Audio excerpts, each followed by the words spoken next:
أكبر لا إله إلا الله.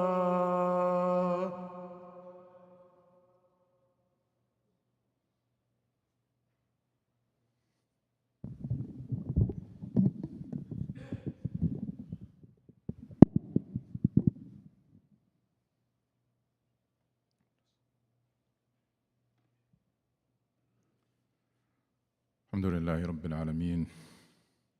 الحمد لله رب السماوات ورب الأرض رب العالمين، وله الكبرياء في السماوات والأرض وهو العزيز الحكيم. الحمد لله الذي بنعمته تتم الصالحات. ربنا لك الحمد حتى ترضى، ولك الحمد إذا رضيت، ولك الحمد بعد الرضا. صل اللهم وسلم وبارك على سيد الأولين والآخرين محمد وعلى آله وصحبه أجمعين ومن تبعهم بإحسان إلى يوم الدين. أشهد أن لا إله إلا الله وحده لا شريك له الملك الحق المبين، وأشهد أن محمدًا عبده ورسوله وصفيه من خلقه وخليله وأمينه على وحيه. يا أيها الذين آمنوا اتقوا الله حق تقاته ولا تموتن إلا وأنتم مسلمون. يا أيها الذين آمنوا اتقوا الله ولتنظر نفس ما قدمت لغد واتقوا الله إن الله خبير بما تعملون. My dear respected brothers and sisters in Islam, all praise and glory and thanks are due to Allah subhanahu wa ta'ala. We owe Allah subhanahu wa ta'ala everything we have. وَمَا بِكُم مِّن نِعْمَةٍ فَمِنَ اللَّهِ. And all our needs are in the hands of Allah subhanahu wa ta'ala. We need Allah subhanahu wa ta'ala for guidance, for forgiveness, for protection, for health, for everything. Even for your rizq, for your provision. Ibrahim alayhi salam told his people, فَابْتَغُوا عِنْدَ اللَّهِ الرِّزْقِ. فَابْتَغُوا عِنْدَ اللَّهِ الرِّزْقِ. Yes, you need to work hard, but keep in mind that it's coming eventually. It's coming from Allah subhanahu wa ta'ala through your business or through your company or through any other channels. The two verses that we recite all Jummah, they are really so powerful. One is challenging us to be mindful of Allah as His due. اتقوا الله حق تقاته.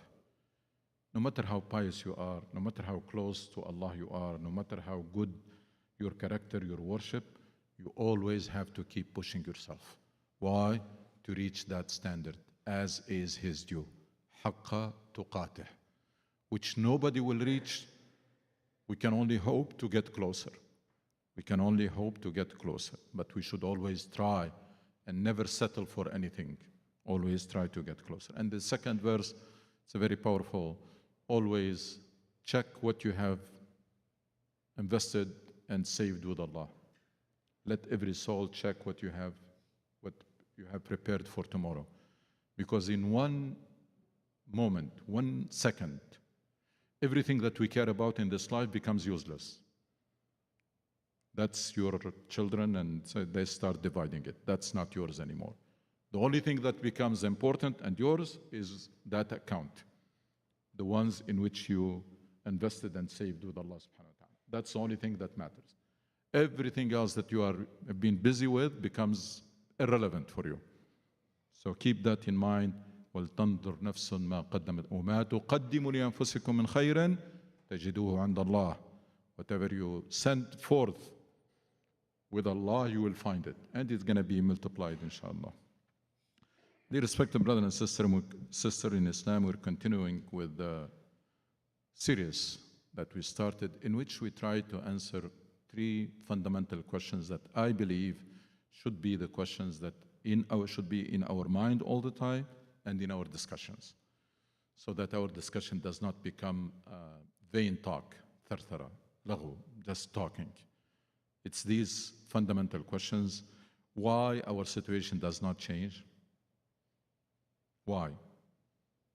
I mean, some people will tell you that when they go back to their countries, they hardly find anything that has changed. Even little things in the street, there is a problem. They find it exactly so stagnant, stagnation beyond imagination. So why is this? Why the situation is not changing? Why the attempts to change it have failed? Why? We have very serious attempts with people who are very sincere, put a lot of efforts, cost a lot of sacrifices, heavy, very heavy price to kick out the colonization, to end colonization. Very heavy price. People worked so hard to bring Muslims back to Islam, thinking that's the issue, that will solve it. Didn't. Things paid a heavy price. The most recent was Syria, huge price to get rid of dictatorship. Hopefully, this is new, but we're talking about the past experience, did not work. I mean, there is a heavy price is being paid in something you think is going to do it. You succeed, you achieve the goal, and then wait for the change, and it doesn't come. So that's not something that we should take lightly. That's a puzzle.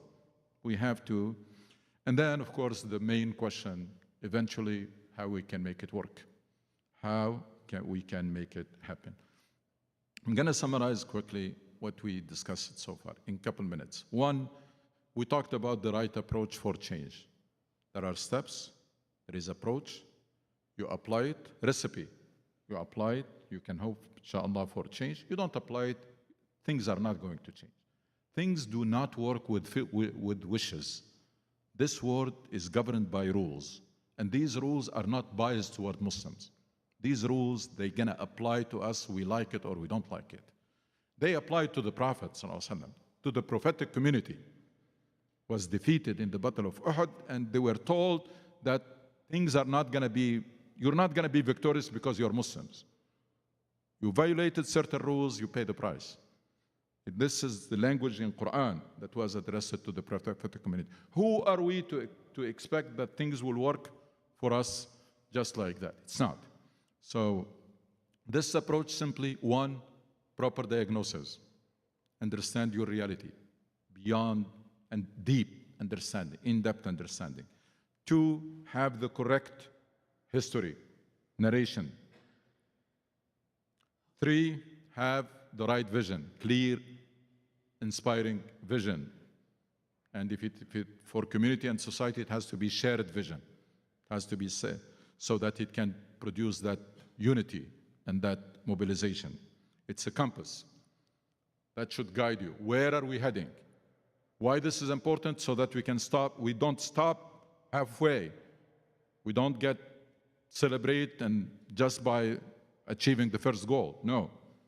Destination has to be always. And then it is important because it will protect us from deviation. When you have a clear destination in your mind, one, you're not going to stop before reaching it. Two, you will not deviate. Nobody can deviate you because you know where you're heading.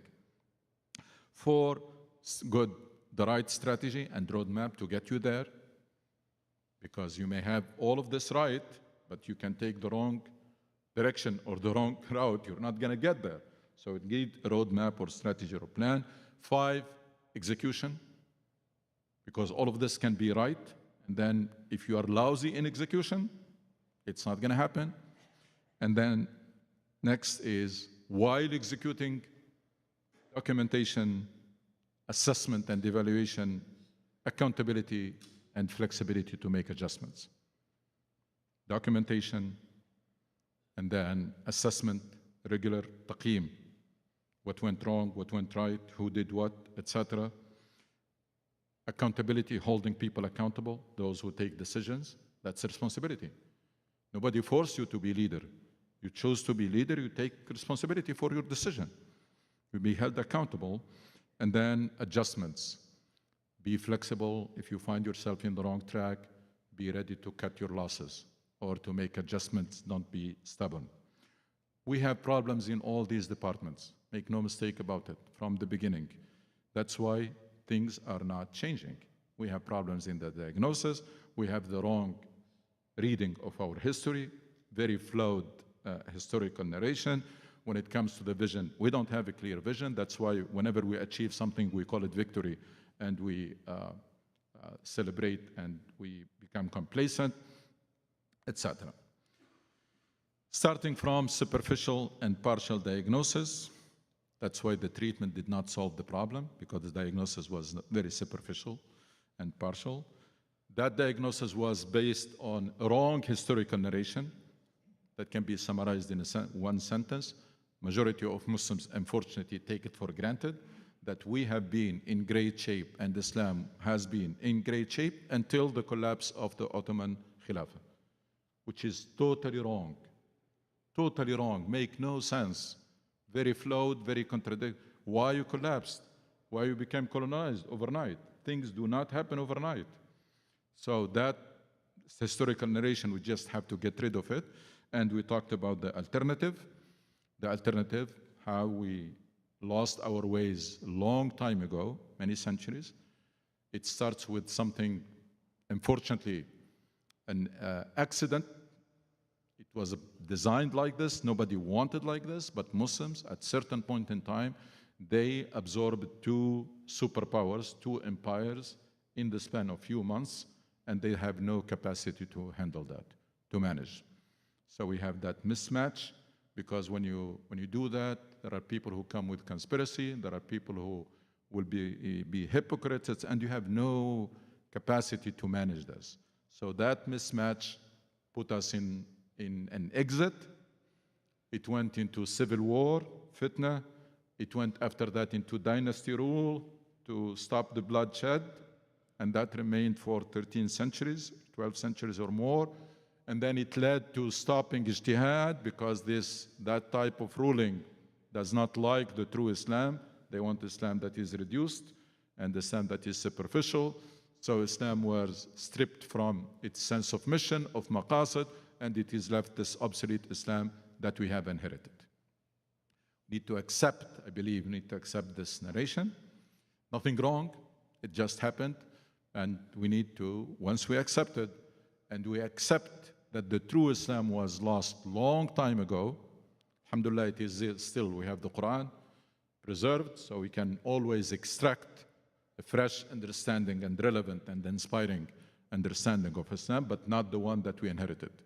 The one that we inherited passed through those centuries of stagnation and oppression, and it came in bad shape, very bad shape. Even though on the surface it looks like the original, it's like any copied material. On the surface it looks like the original, but in terms of performance there is no comparison. Accepting that, and accepting the fact that these centuries have left a lot of damage on the Muslim mind and on the Muslim personality and on our understanding of Islam. So that any attempt to change has to deal with that damage, because there is a lot of damage that was caused when people live for centuries under that kind of ruling, suppressed and treated as subjects, not as citizens, not free to think, etc. You expect that their personality will be mutilated and their minds will be mutilated. And we can see it.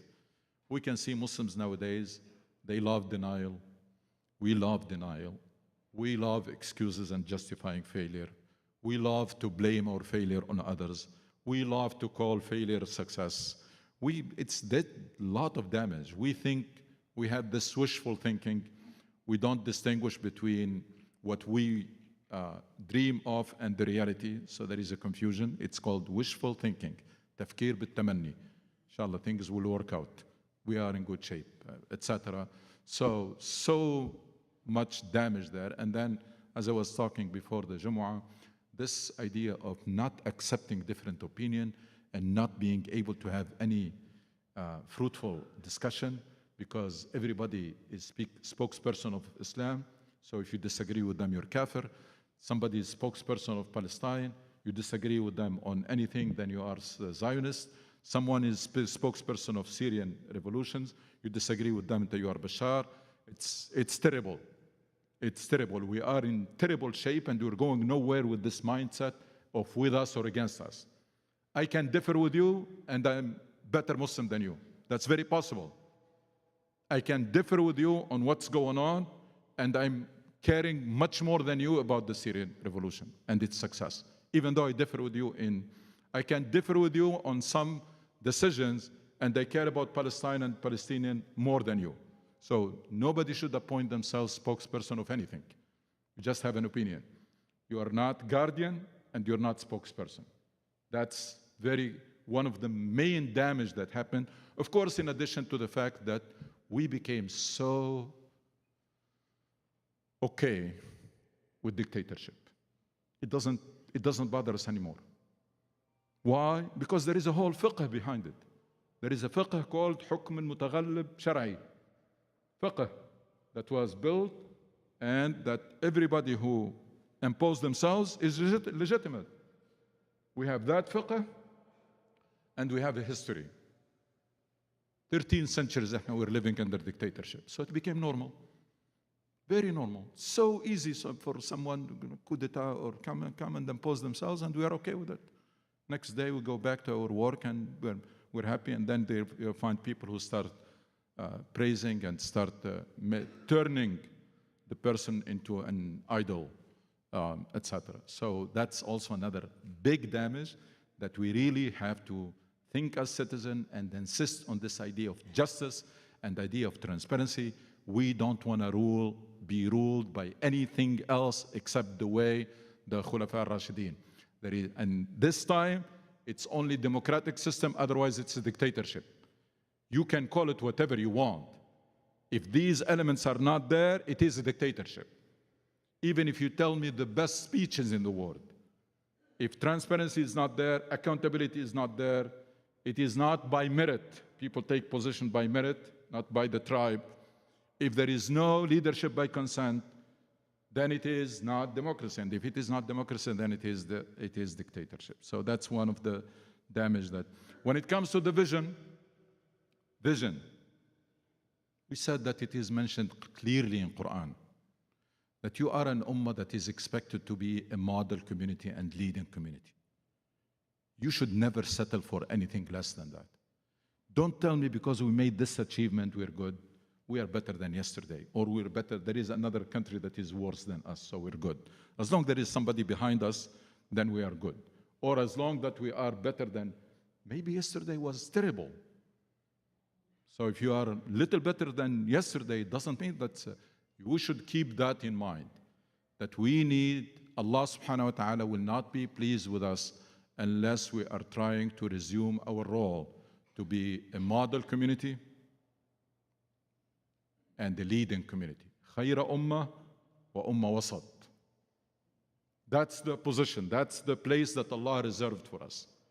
We should not settle for anything less than that. Yes, situation became very bad. Yes, we have to be happy with every improvement, but celebrate it for a day and then resume the journey.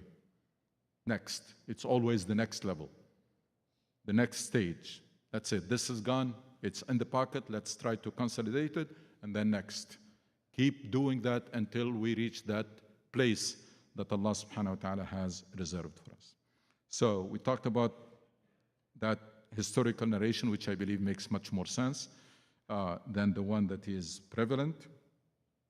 Why we continued all this time? Because the state was strong, but the society was weakening. State remained strong, society was weakening. And there was no serious competition. There was other parts of the world were worse. That's why when Europe woke up, and we collapsed almost suddenly. Why? Because things were in the working already. And I mentioned the example of Soviet Union. One day before it collapsed, it was a very strong country, very powerful military. One day before it collapsed, but it was weakening inside. So things do not happen overnight. Why we had those achievements? We mentioned that these achievements were in spite of the system, not because of the system. And many of those scientists and scholars were persecuted. So we cannot, every now and then we have a Khalifa or a ruler who is enlightened who will promote these things. But the next Khalifa will come and persecute the same scientists and the same scholars. So there was no serious competition. And that's, we have to accept the reality that our history was swinging between dictatorship and chaos. Read it carefully. Don't read it from those books that makes it everything rosy. Read credible history books, and you will find that we have stability with the Dawla Umayyad state becomes weak. We enter into a situation of chaos and civil war, and then another family comes, settle things down. The moment becomes weak, we go into chaos and civil war, and then another state. Every time there is a strong ruler who come and impose themselves, and then that's unfortunately our history.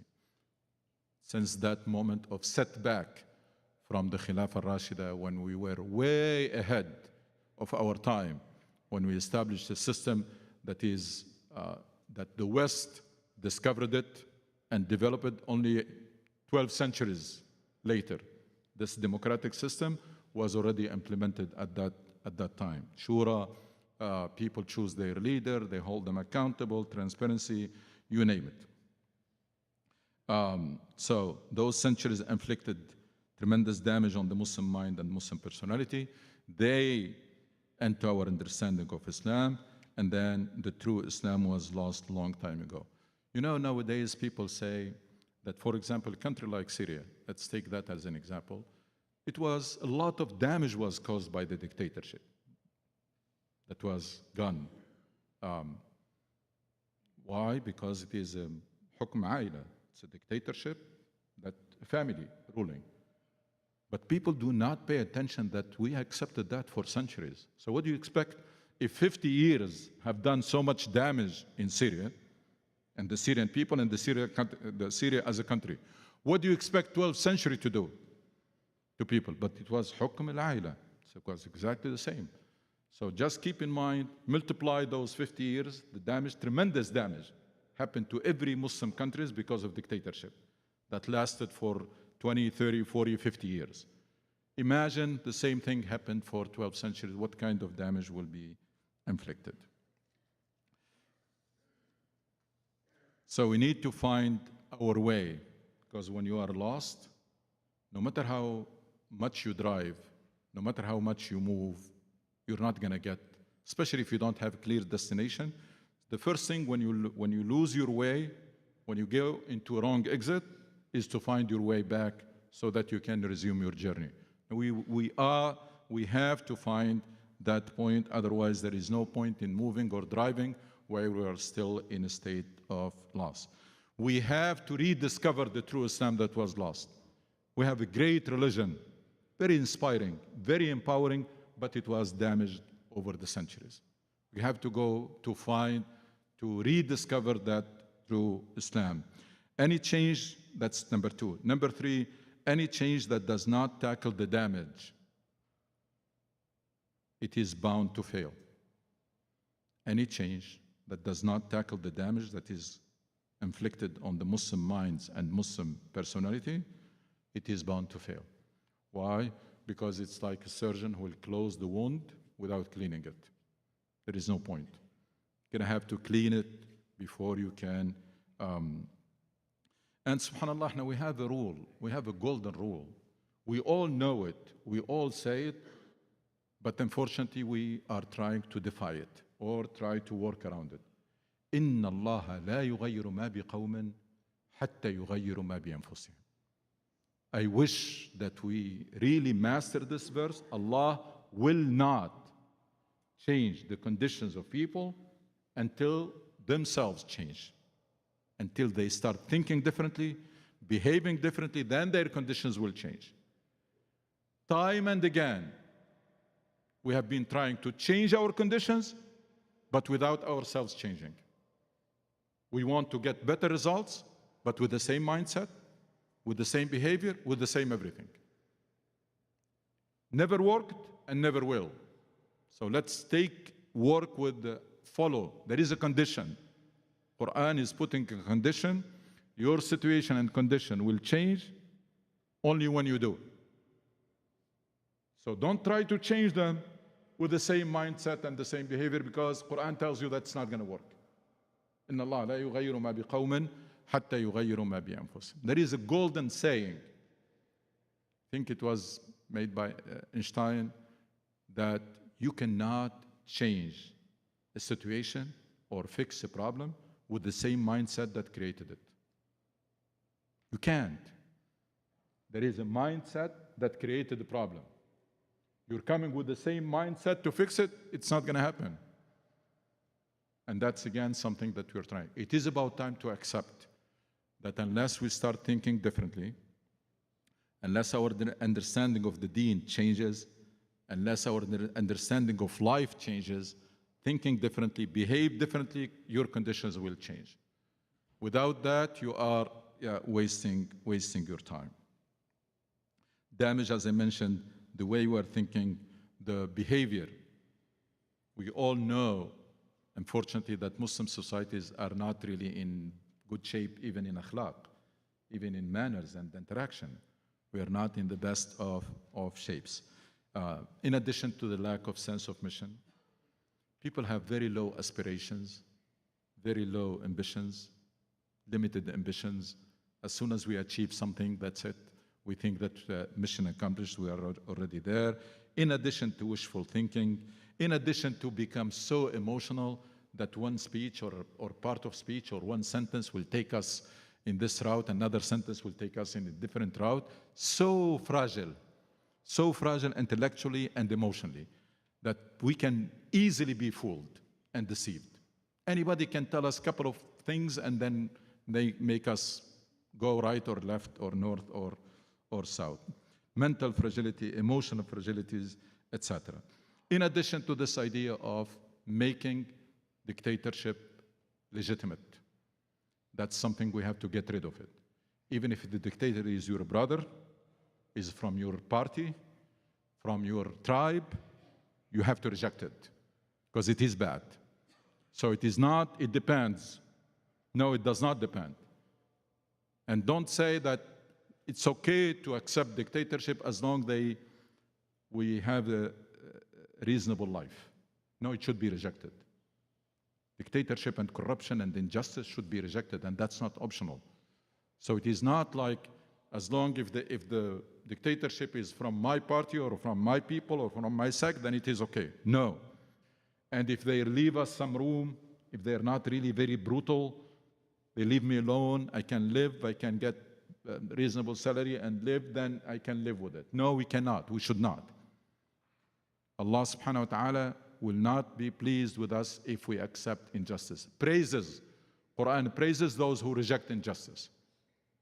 وَالَّذِينَ إِذَا أَصَابَهُمُ الْبَغْيُ هُمْ يَنْتَصِرُونَ, Allah subhanahu wa ta'ala says. So that fiqh of حكم المتغلب, حكم المتسلط, that whoever comes to power, they are legitimate, which the scholars, unfortunately, that alliance or partnership between rulers and scholars established, we have to get rid of it.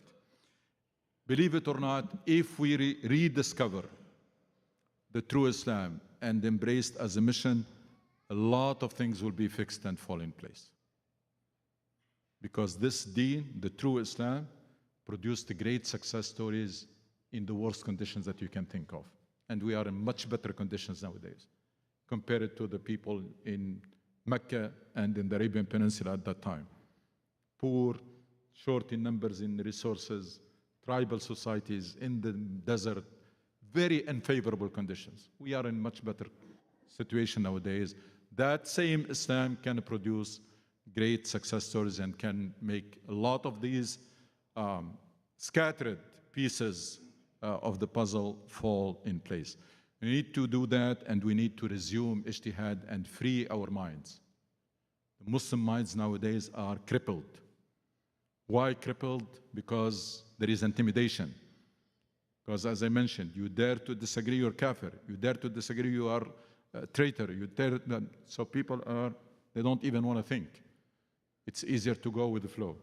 So let me open social media in the morning, see where is the flow going, and just follow it. Either say the same thing that people say, or keep quiet. We're going nowhere with that. We need to free the Muslim mind, unfreeze ijtihad, unfreeze intellectual creativity, critical thinking. Shouldn't accept anything for granted. Always ask why and how, and convince me, and what's your evidence. Raise a whole generation with this critical thinking and with this minds that are free and think independently, not find where the flow is going and follow it. Again, when we do that, then we're going to fulfill the condition for change.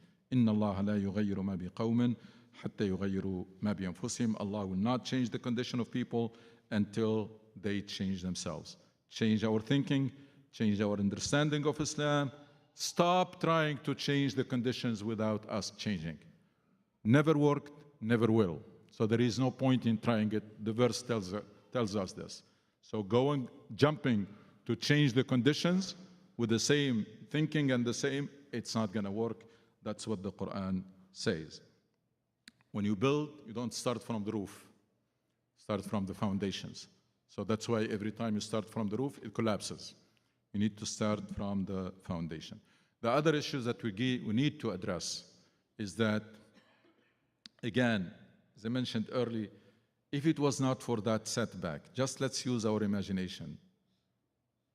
If Muslims took that system of Khulafa al-Rashidin and turned into institutions, all the principles, they turned them into institutions, we wouldn't have to deal with these dictatorship nowadays, dictatorial regimes.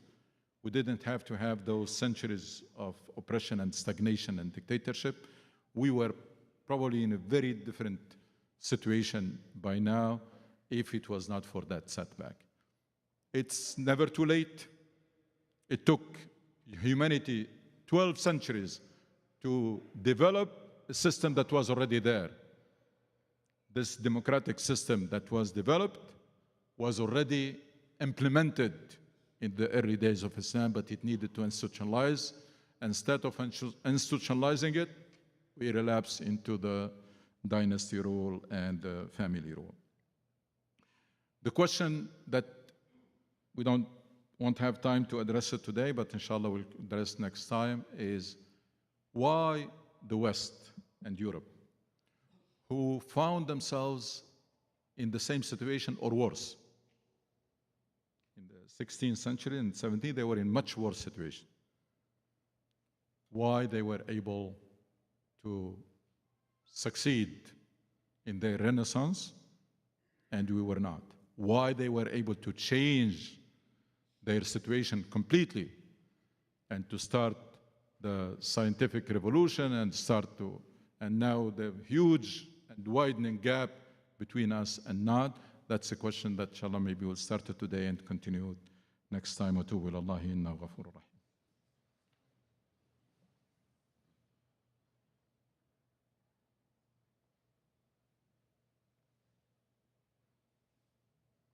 إن الحمد لله نحمده ونستعينه ونستغفره ونستهديه ونتوب إليه نعوذ بالله من شرور أنفسنا ومن سيئات أعمالنا من يهدي الله فهو المهتد ومن يضلل فلن تجد له وليا مرشدا.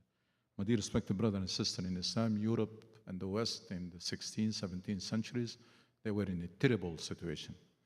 They had a system that is much worse than ours. The monarchy in Europe was much worse. And then they had the church, stifling creativity or thinking and etc., dominating people and fooling and deceiving people, total religious stagnation and political stagnation. Very similar to the situation that we inherited, but they dealt with it in a very different way. Rather than saying our history was rosy and great and let's try to, and it was just a minor accident that we need to fix, no. And the starting point was what? Starting point, they applied the rule. They applied the verse. إِنَّ اللَّهَ لَا يُغَيِّرُ مَا بِقَوْمٍ حَتَّى يُغَيِّرُوا مَا بِأَنفُسِهِمْ. The starting point in Europe was new ideas. It was an intellectual revolution. There were thinkers who started publishing new ideas about politics and etc. And there was the Reformation. There is a fresh understanding of religion. That's what they have done, and that's what resulted in the result in what you see. Unfortunately, we inherited similar situation, or ours is better. But we dealt with it in a very different way, and that's why the consequences are very different. Come back to this, inshallah, in more details next time. ربنا آتنا في الدنيا حسنة وفي الآخرة حسنة وقنا عذاب النار. اللهم اشف مرضانا وارحم موتانا ووفنا وانت راض عنا واختم بالصالحات أعمالنا واجعل خير أعمالنا خواتمها وخير أيامنا يوم نلقاك.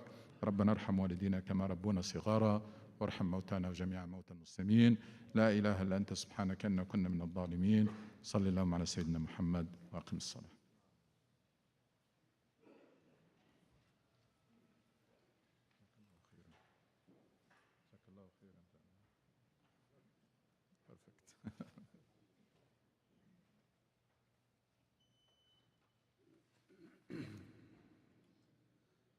الله أكبر والله أكبر. أشهد أن لا إله إلا الله. أشهد أن محمد رسول الله. هيا على الصلاة، هيا على الفلاح. قد قامت الصلاة، قد قامت الصلاة. الله أكبر والله أكبر. لا إله إلا الله. استووا استقيموا بالصلاة يرحمكم الله. الله أكبر.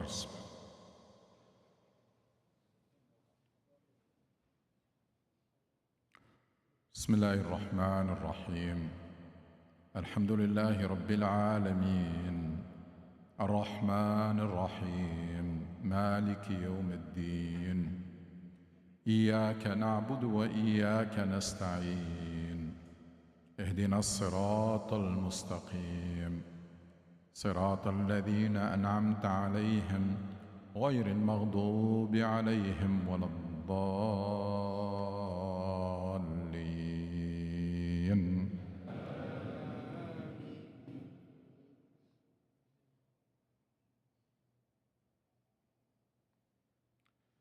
وقال الذين لا يرجون لقاءنا لولا أنزل علينا الملائكة أو نرى ربنا لقد استكبروا في أنفسهم وعتوا عتوا كبيرا.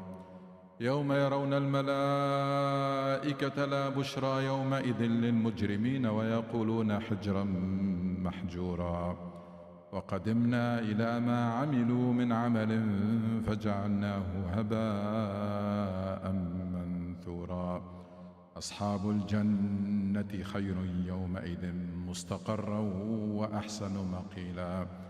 ويوم تشقق السماء بالغمام ونزل الملائكة تنزيلا. الملك يومئذ الحق للرحمن وكان يوما على الكافرين عسيرا. الله.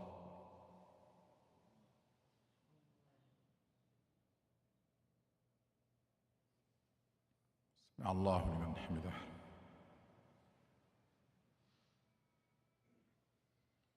الله أكبر.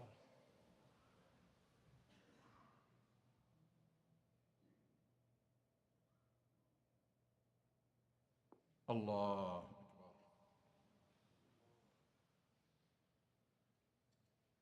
الله أكبر.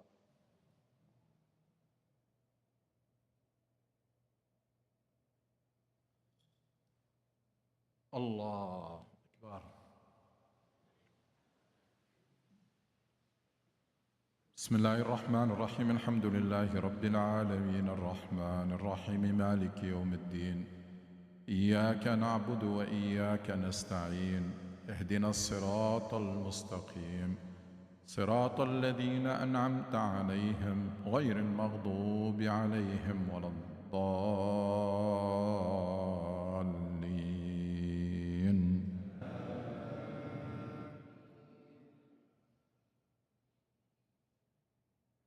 ويوم يعض الظالم على يديه يقول يا ليتني اتخذت مع الرسول سبيلا. يا ويلتى ليتني لم أتخذ فلانا خليلا. لقد أضلني عن الذكر وكان الشيطان للإنسان خذولا. ويوم يقول الرسول يا رب إن قوم اتخذوا هذا القرآن مهجورا. وكذلك جعلنا لكل نبي عدوا من المجرمين وكفى بربك هاديا ونصيرا. الله أكبر.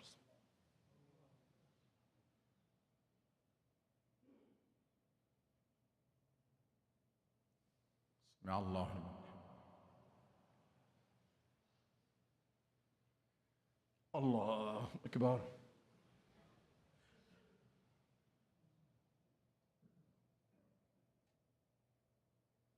الله أكبر. الله أكبر.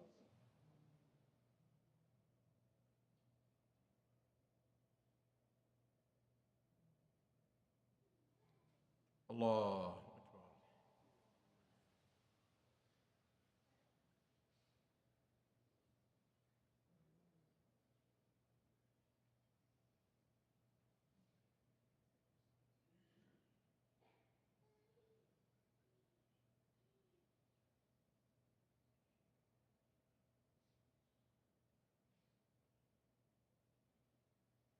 السلام عليكم ورحمة الله.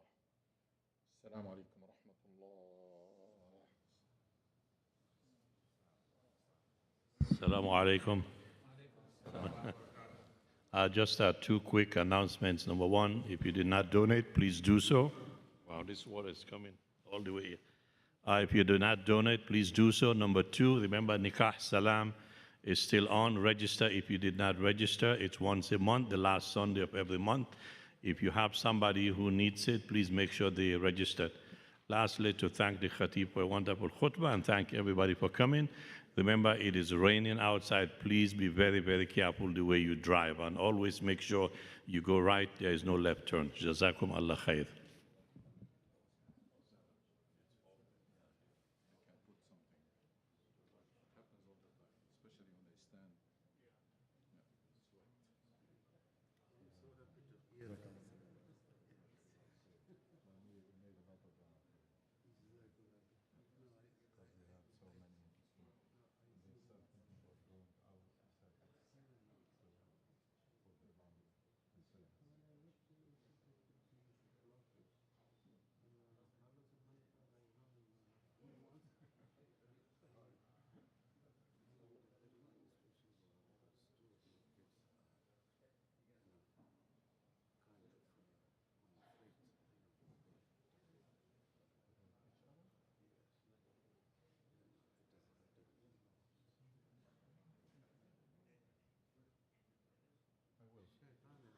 I will, inshallah. I will show you still the best times. I owe you that. No, Please.